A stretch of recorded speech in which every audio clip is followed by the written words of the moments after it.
Hey everyone, Mr. Sujano here, your source for gaming, tech, emulation, and open source news. Let's get started. Alright, to kick things off, we're talking about the Internet Archive, and it turns out that the Internet Archive has been hacked. So people trying to access archive.org yesterday received a pop-up, and this is what the pop-up said. Have you ever felt like the Internet Archive runs on sticks and is constantly on the verge of suffering a catastrophic security breach? It just happened. See 31 million of you on HIBP. HIBP stands for Subscribe to Mr. Sujano, or Have I Been Pwned? So Bleeping Computer says that the threat actor, also known as the hacker, shared the Internet Archive's authentication database 9 days ago, and it is 6.4 gigabytes in size, and it's a SQL file called IA users. The database contains authentication information for registered members, including their email addresses, screen names, password change timestamps, bcrypt hashed passwords, and other internal data. So I think the big question being asked from people who have accounts on the Internet Archive is, have they been exposed? And the answer here is probably. The most recent timestamp is September 28th, 2024, which is probably the most recent account. So if you've created your account in October, you should be okay, but it's probably worthwhile to change your password. Anyways, here apparently there are 31 million unique email addresses in the database. That is quite a bit. So in my opinion here, if you've got an account on the Internet Archive, chances are, yes, your account has been compromised in some way, shape, or form, and it's probably worthwhile to change your password. And if you share the password for anything else, probably change all of your passwords, and also don't share passwords. Anyways, here, the Internet Archive is no stranger to attacks. I mean, it gets DDoSed a lot. In fact, just recently, the Black Meta group here has admitted that they've been DDoSing the Internet Archive. Now, before we go any further, I just want to say there's a link to this article in the description below right at the bottom. All of my news is open source. I don't hide my sources. Anyways, here, taking a look at some of these comments, the first one asks, but why? Someone else says, hacking the archive has the same feel as shooting a medic on the battlefield. And this person says something very interesting. The archive.org auth backend is also used by openlibrary.org and archive-it.org. So technically, they're also compromised. If this is true, and if you have accounts on either of these sites, you also may want to change your password. The Internet Archive has been pretty active to try to remedy this issue. So as for what they've done so far, they've disabled the JavaScript library, they're scrubbing their systems, and also upgrading security. I would have argued they should have focused on upgrading security in the first place, considering they're the recipient of so many different attacks. But maybe they are, and maybe people just keep finding different ways. Let me know your thoughts about this whole situation in the comments below. But moving on from that, and next up we're talking about Xbox 360 emulation with Xenia Manager. For those who may not be aware, Xenia Manager is a tool designed to simplify the use of Xenia Emulator. It aims to make playing games and installing specific game patches more straightforward and user-friendly, while also providing an easy-to-use interface for adjusting Xenia settings. The feedback I've got from people using Xenia Manager has been extremely positive, and a lot of people seem to really like this. And it just got a brand new update. So at the time of filming, version 2.0.0-1 is the latest update, and the keywords here are experimental pre-release, so this may have bugs, may have issues. But they say it's an experimental pre-release for Xenia Manager version 2.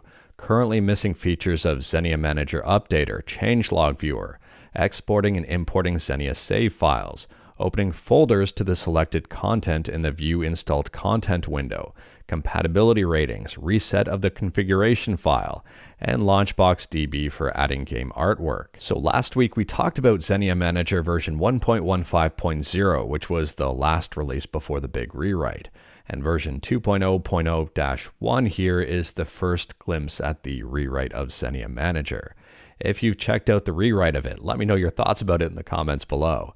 And let me know your thoughts about Xenia Manager in the comments below. Next up, we're talking about Retrom. Now, we've talked about Retrom in the past. It's pretty new to the emulation scene, and it's a self-hosted, emulation-focused game library management service and front end. And Retrom version 0.2.0 has just dropped. So with their latest update here, there's some bug fixes, for example, default emulator profiles, and they've also made some UI tweaks. And this is what Retrom looks like. From my understanding, Retrom is gearing up for a fairly big release, and they're going to be adding in a big screen mode. Now, Retrom is currently 100% free and open source, and if you use Retrom, let me know your thoughts about it in the comments below. Next up, this update's for people on Android who use Winlator and who have a Snapdragon CPU with an Adreno GPU. It turns out there's a brand new Winlator Turnip driver that's just appeared on GitHub, version 24.3.0 revision 8. And this one has a pretty big performance bump for a certain game. Now, if I'm not mistaken, this is for Adreno 700 series GPUs, but it says here it seems like there's a 40% FPS bump on a Unity title.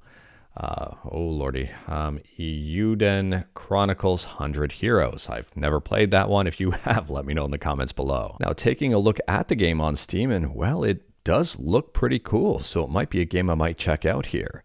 They say it's designed to bring players a modern take on a classic JRPG, and taking a look at the reviews here, it's got a mostly positive review score on Steam with over 2,000 reviews.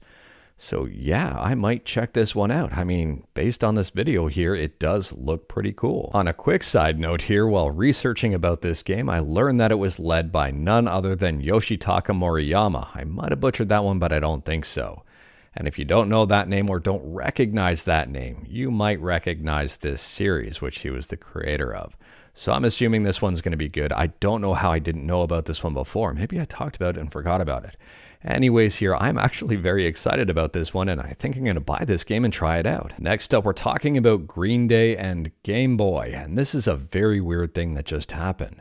But they announced over on Twitter, Dookie demastered 15 tracks, 15 formats, the way it was never meant to be heard 30 years later.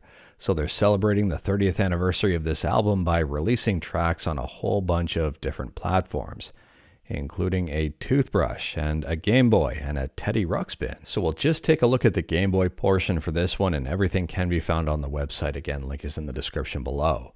The Game Boy cartridge costs $39, but you have to enter a draw and win in order to purchase it, and I think there's only like 25 of these being made. On top of that, it's only one song, and that's Welcome to Paradise. If you are curious on how the track sounds, you can listen to it right on the website and hear it in all of its 8-bit glory. And it does work in an actual Game Boy. I think the entire initiative is pretty cool, but I do have a couple of problems with it. Number one here, I'm not a big fan of just having one song on the entire cartridge. Yes, there might be a storage issue, but at the same time here, you think in this day and age, especially with flashcards laying around, you could get around this and maybe stick a few, maybe a handful, maybe the entire album, but who knows. And the second thing I don't like here is the fact that it says Game Pack. On some poor repros, you get Game Pack written on the top instead of Game Boy. You think they could have put Green Day on the top instead of Game Pack, but that's just me. Let me know your thoughts about this one. And speaking about Nintendo stuff, next up here, we're talking about the Mr. FPGA and the SNES core. If you're a fan of the SNES core, you may like this news here. It appears the SNES core may be getting save states, or will be getting save states. It's currently being tested out, and if you wanted to check it out, check out that Mr. site. And speaking about Nintendo, next up here, we're still talking about Nintendo. And I hate to admit it, but this thing actually looks pretty cool. It's the Nintendo Sound Clock Alarmo, or as some people are calling it, the Nintendo Switch 2. Yesterday, Nintendo dropped a trailer for this thing, and it's an alarm clock. It watches you while you sleep, and, well, it does a whole bunch of other stuff. So yes, Nintendo can watch you while you sleep, or at least the alarm clock can. Let me know your thoughts about this one in the comments below. It's priced at $99.99, so basically $100 in the States. There's different themes based on different games, different sounds it plays, and, well, a few different modes as well. On a quick side note, I'm pretty sure we know now what the FCC filing was for the CL0001. This would be exactly it, especially considering it's no battery and can only be plugged in via USB-C. Let me know your thoughts about that one. It's not a Switch 2 peripheral, or maybe it will be. Who knows? And speaking about Nintendo, next up here, we're still talking about Nintendo. And this was the announcement over on Twitter, or X. And it's about an online playtest program. And they say we will be performing a test related to a new feature for Nintendo Switch Online on Nintendo Switch. Well, where else would Nintendo Switch Online be? Anyways, here, starting at 8 a.m. PT on October 10th, so today, existing Nintendo Switch Online expansion pack members will be able to apply, to participate on a first-come, first-served basis. Unfortunately, I've got no idea what this playtest is really going to entail, what it's going to be, or anything like that. But I do know the recruitment period is between October 10th and October 15th. It's open now and you've got a ton of time to apply. And the playtest period is between November 23rd or October 23rd and November 5th. If you've got any idea of what this playtest is going to entail, let me know in the comments below. If you've got any speculations, let me know in the comments below. And as soon as I know more, you'll know more. Next up here, we're talking about Overwatch. And if you're a fan of Overwatch, and if you've got a mobile device, you may be a big fan of this news. It turns out that Overwatch Mobile is going to be a thing. Unfortunately, I've got no details for you about price or release date or really anything like that just yet. But this is confirmed by Jason Schreier, who's been accurate on a whole bunch of stuff, and he says the game is in active development. Let me know your thoughts about Overwatch hitting mobile in the comments below, and on mobile officially and not through something like Winlator. Next up here is a friendly heads up if you're trying to get a physical copy of Metroid Dread. It appears it's being removed from GameStop, Best Buy, and Target. And I'm assuming physical copies of this game are no longer being produced, but I could be wrong here. It is still available on the digital storefronts. For reference, I think that's only in the States because in Canada right now, at least for the time being, it is still available physically at places like GameStop and Best Buy. Next up, we're talking about Skyrim, and Skyrim is the game that just keeps on giving. I mean, the modding support from the community on this one is huge and keeps breathing new life into the game. And it just got a brand new mod here that's DLC sized. It's called A Tale of Blood and Snow. From my understanding, this mod is all about vampire stuff, and the mod is fully voiced, which is awesome. There is a playthrough up on YouTube, and I do recommend checking it out. Next up, we're talking about Silent Hill 2, and this is a real quick one, just something I thought was real funny and wanted to share it with everyone.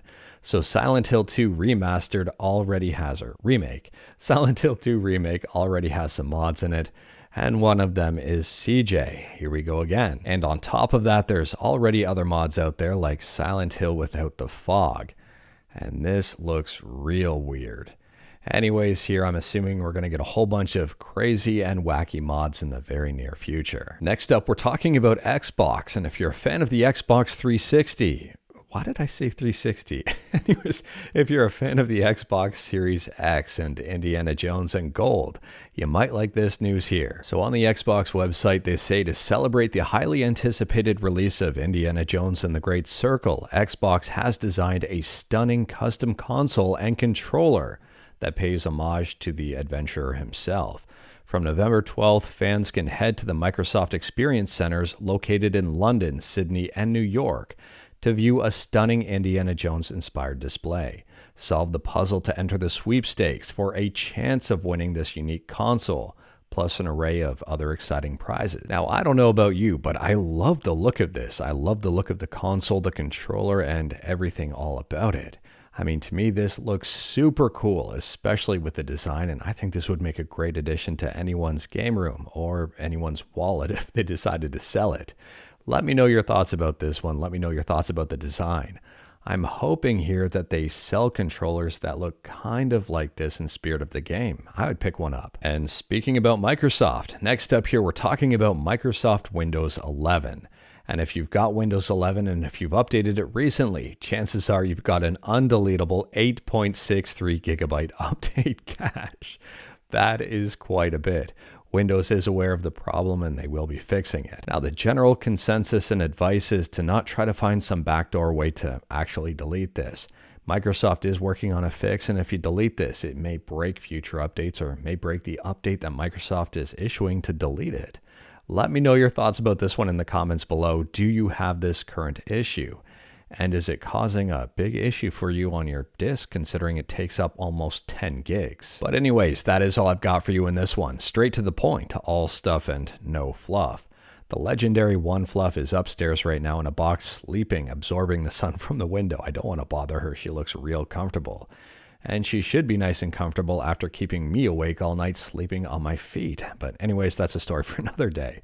We talked about a bunch today. Let me know your thoughts about absolutely any of it in the comments below. If you like this video, leave a like. If you didn't like this video, leave a like. Hit that subscribe button. Check out my other videos. Don't tempt fate. Save your state.